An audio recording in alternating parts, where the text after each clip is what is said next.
Teman-teman, para subscriber di YouTube channel saya, banyak hal yang mungkin berkaitan dengan pengobatan yang kami biasanya tidak terlalu sering bahas lagi, karena saya ingin teman-teman bisa membantu diri teman-teman sendiri kalau tanpa pengobatan. Tapi ada satu pertanyaan yang mungkin saya mau jawab berkaitan dengan obat ya, dari teman kita Radita Dewi 8058 ya. Dikatakan di sana, saya mengalami pikiran aneh, takut menyakiti diri sendiri dan orang yang saya sayangi, suami, anak, orang tua, setelah terkena panic attack berulang 6 minggu lalu. Apakah pikiran ini akan berkurang setelah konsumsi SSRI dan clobazam, atau harus ditambah dengan penstabil dopamin? Saat ini saya baru konsumsi SSRI dan clobazam saja. Saya bisa asumsikan pertanyaan ini dari seorang perempuan. Mengapa demikian? Karena kasus seperti ini banyak sekali terjadi pada perempuan. Ya, ada beberapa pasien yang mengalami gangguan kecemasan. Kekhawatirannya itu lebih dia khawatir melukai orang lain, terutama adalah anaknya. Nah, kondisi seperti ini biasanya tidak jarang terjadi pada perempuan, tapi sangat jarang terjadi pada laki-laki. Bahkan kalau dalam kasusnya sendiri, saya nggak pernah ya mendapatkan kasus ini pada laki-laki, banyakkan perempuan. Penggunaan obat yang didasarkan pada gejala ini adalah untuk mengurangi impulsivitas. Jadi, pengobatan dengan penggunaan SSRI itu memang disarankan. Terutama adalah SSRI yang bisa membantu untuk menstabilkan mood dan juga untuk mencegah impulsivitas. Ya, beberapa golongan diantaranya banyak ya, bisa sertralin, bisa fluvoxamin ya.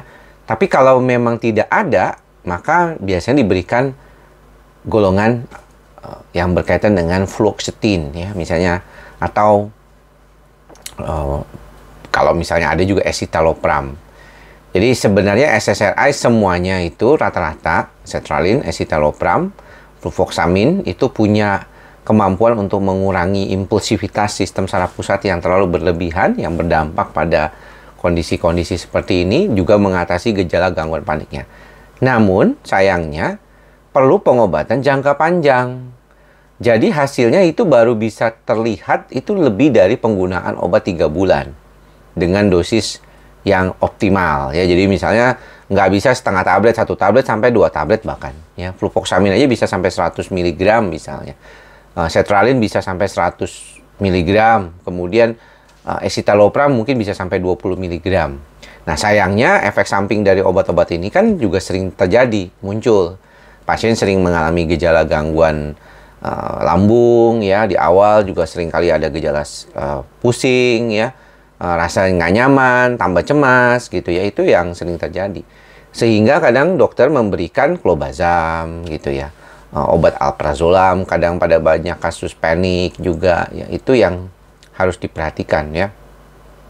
Jadi kalau kita misalnya berkaitan dengan situasi seperti ini, di perbincangan ini juga melihat kondisi-kondisi bahwa ada beberapa keadaan kondisi penstabil dopamin yang mungkin diperlukan ya. Tapi kadang sering menjadi problem masalah itu adalah pada beberapa orang tidak selalu bisa memberikan efek yang baik ya, kombinasi dua obat ini ya. Jadi kalau misalnya saya sih melihat per kondisi ini gitu ya, maka harus lebih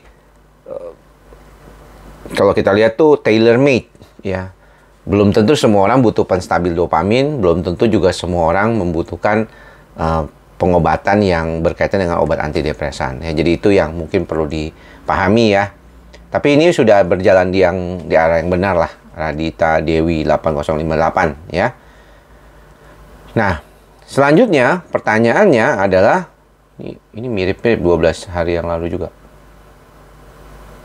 Oh, ini udah dijawab ya. Udah dijawab sama saya tadi. Mudah-mudahan bisa membantu ya. Ini adalah pertanyaan dari subscriber YouTube channel Andri Psikosomatik. Mudah-mudahan bermanfaat. kita lanjutkan dengan pertanyaan lainnya nanti. Thank you, bye-bye.